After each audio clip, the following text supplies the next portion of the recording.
Hello guys, how are you doing? I hope everyone is doing fine. Today we are going to discuss a new topic in the startup planning process. The topic is the financial planning. In the financial planning, like any other planning, for example, the marketing planning, the team building planning, or the HR planning, organizational planning, financial planning is also important. Even though it is not the funding is not the most important element in the startup success, as you can see from the research that the funding is the least important factor in the top 5 factors for the startup success. However, that doesn't mean you should plan for the financial part of the business. You must do that because it is important. Firstly, that you should know how much it is required to start the business. And the second part that is so much important is how would you finance all those expenditures in the start, in the form of the startup capital or the seed capital, and from there on the growth capital that you would require, which is the continuous revenue sources for the business by selling items, selling services to the target customers, right? So there are two different parts of the planning process. One is the expenditure part, the other one is the revenue part. In one part you do all those calculations and you come across one simple figure that how much do you require to start your business, how much expenditures would it be required. For example, how much you would require for production, how much would you require for marketing, how much you require for other operations of the business, salaries for example. The second part of the startup planning process is the revenue part. As I discussed a little bit while ago, the funding process or the revenue part of the business at the same time.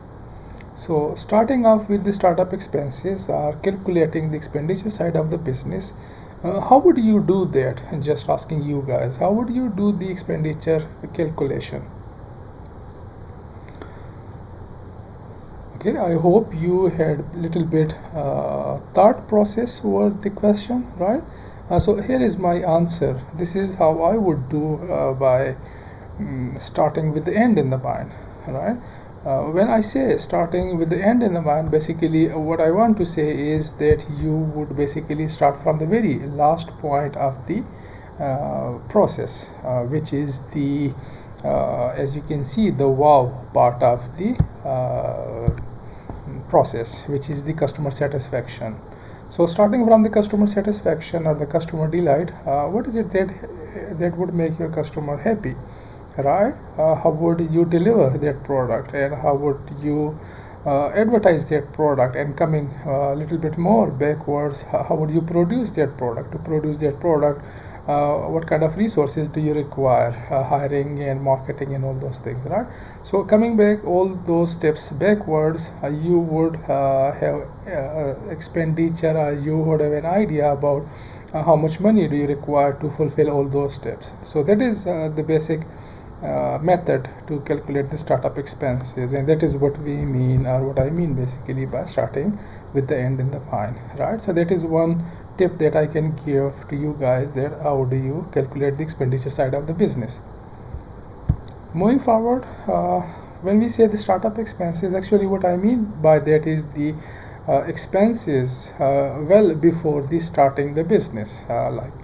Right now most of you have not started the business, but it is expected that you would spend some money on research. For example, you would spend some money on website development, buying domain and hosting for your business, some toolkits for your app development, right? Maybe at the same time you would spend some money on the legal side of the business or traveling. So all those logo designs and things like that require some amount of money.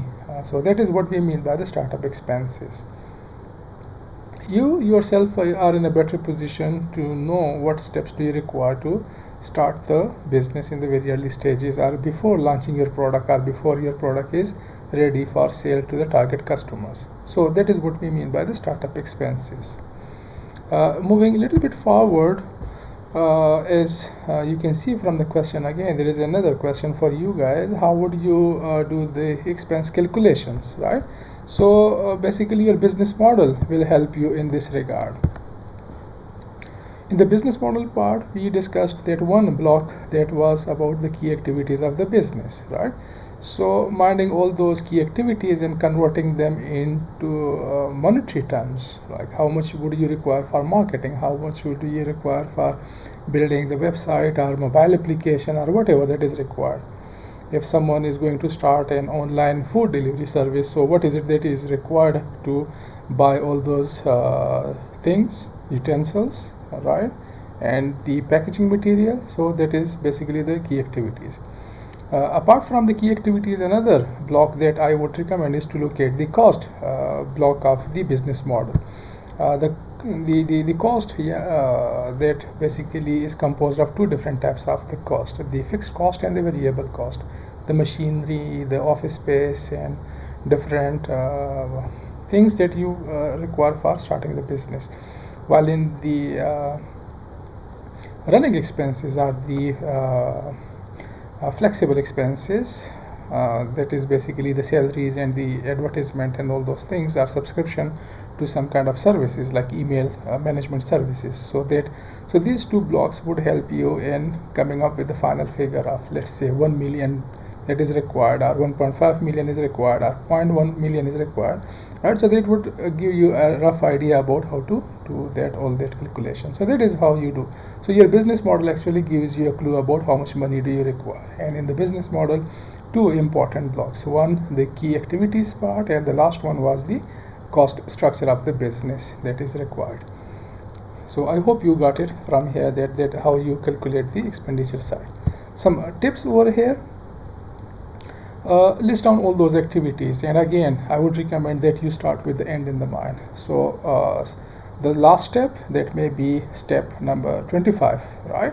And then step 24, step 23, 21, 20, 19, 10, 7, 8, and all those steps you write on a piece of paper. Then with each step, how much money do you require? So either you make a guess about that, or you just go out and find the prices of those services or those things in the market. So you would get an idea about all those steps that is required.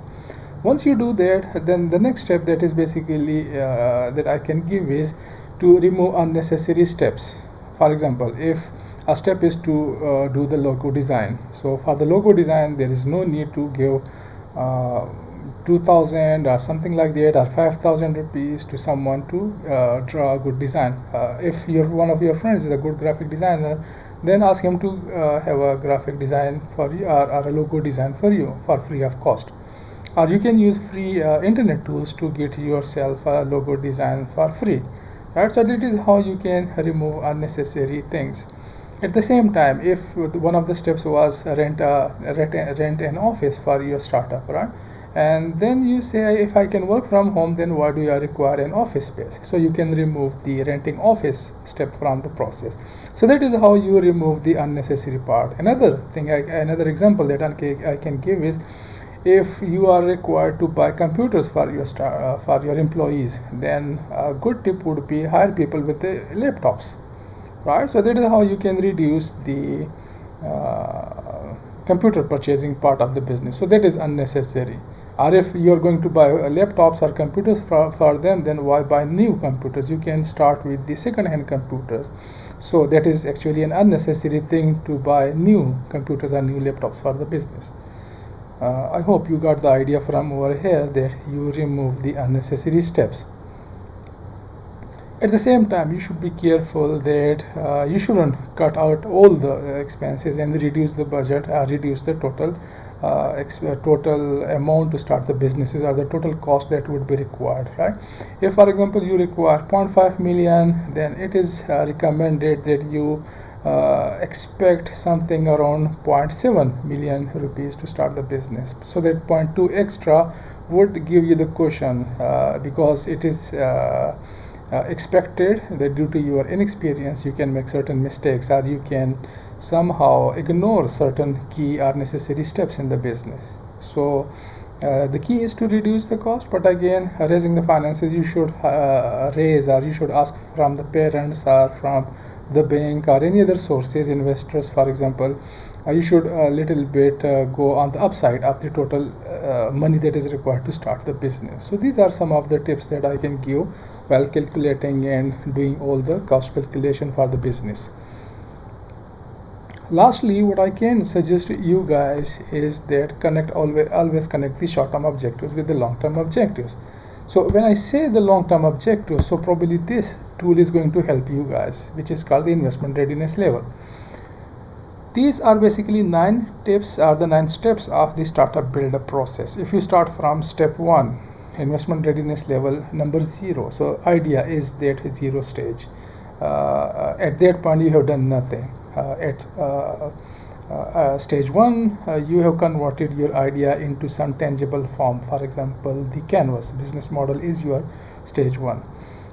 If you did something more than the business model, like did the competitive or the market analysis, so then you went up to the second step, and that is how you go up the third and the fourth and the fifth and the sixth, all those steps together. So ninth is the ultimate part.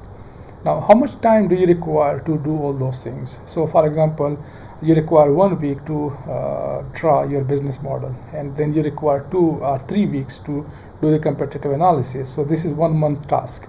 So coming back to this idea, this tip, that you should consider joining the short-term objectives with the long-term objectives, right?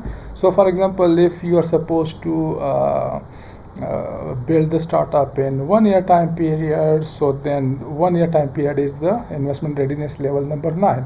So how do you connect your first week with the last week of the year? So that is what we mean by connecting the short-term objectives with the long-term objectives, and that is how you associate the different cost with the operations of the business right now and 1 year after, when your startup or when your business has a different level. This is how you do this. Have a weekly or monthly flow chart of activities with the expected fruition time or the end result time period. So you can connect your 1 month with the 6 months objectives, or the 6 month objectives with the total 1 year objectives, right? So by better forecasting, actually you help yourself for a better future in the startup success factor. So these are basically the different tips and the different procedures I can recommend to you guys while calculating the startup expenses part, or the calculating how much do you require for startup phase basically. Our second part of the lecture was concerned with the revenue part, or the fundraising part. Here are different sources that I can recommend you guys for looking into possibilities that how you can start your business. The first and the foremost one is the personal finances. If you, for some reason, you have saved enough amount of money, so you can use your own personal finance. You are free to spend that money as much as you want and as way as possible as you think it is the right way to spend that money. So personal savings is the first priority. Then you should go for the family and the friends, maybe your parents, cousins, elder brothers, something like that, right? Extended family at the same time, or the neighbors, or your colleagues, or your teachers in the university. So those are the possible sources of startup capital, or the initial capital that can help you guys to finance your business. Angel investors are the other types of people who are not your friends and relatives, but again, those are some random individuals in the city or in the country who helps businesses, or who help your business in starting up the business, for example.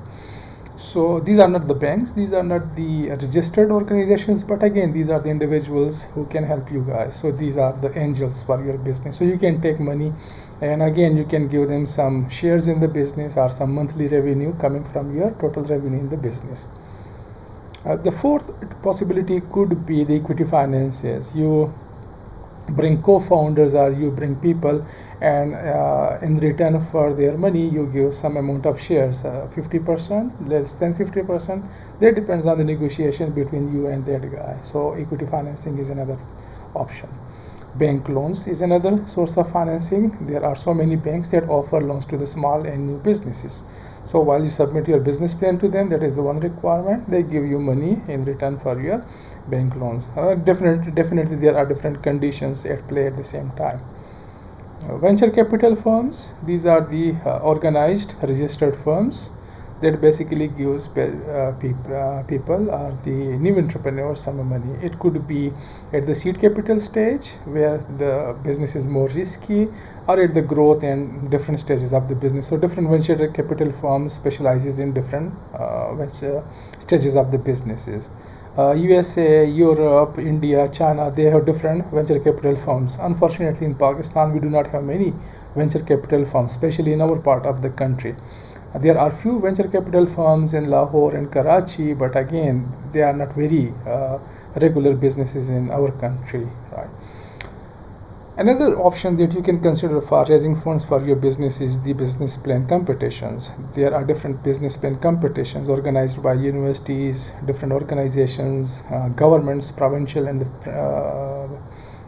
federal governments that offer seed capital or the award money for these businesses or the business plan competition. So you can consider those that money as well for your starting expenses. Another thing that you can consider are the startup grants and the funds. Different Prime Minister Youth Loan Scheme, Kamyab Jawan, Nave Sahar program. So all are the different examples of the grants that is available in our country for different startups. Finally, I would recommend another possibility could be the different incubators and startup accelerators programs. Here in Durshal, for example, they give 30,000 to each member of the team every month. So that is another way of looking at the funds as the seed capital or the startup capital for your business. Definitely there are startup accelerators at the same time, like NIC or the LMKT, sorry, is the startup accelerator program. So these are the different things. Another thing that I missed out in the slides is the different embassies and the different governments. Like for example, USAID gives different types of money to the entrepreneurs. Like their SMEA grant is targeted at this small and medium sized businesses. So that is also a possibility you should consider as a startup. So these are the different ways, and definitely when it comes to the revenue part of the business, so I will cover that in the next lecture, that is the pricing strategy for the business, how you set the price for your business and how can you run a successful business in a sustainable fashion, be as a social enterprise or be as a profit-oriented businesses. So I hope you learned few things about the startup financing. Definitely this is not everything about the startup financing, but at your level, at the introductory level, these are the terms, that these are the things that you should be familiar with and know about what is required or how to do the startup financial planning for the business. So I hope everything is fine. If there are any questions, so please do ask, and I check my comments box all the time. So do ask if you have any questions in the comment boxes. Thank you.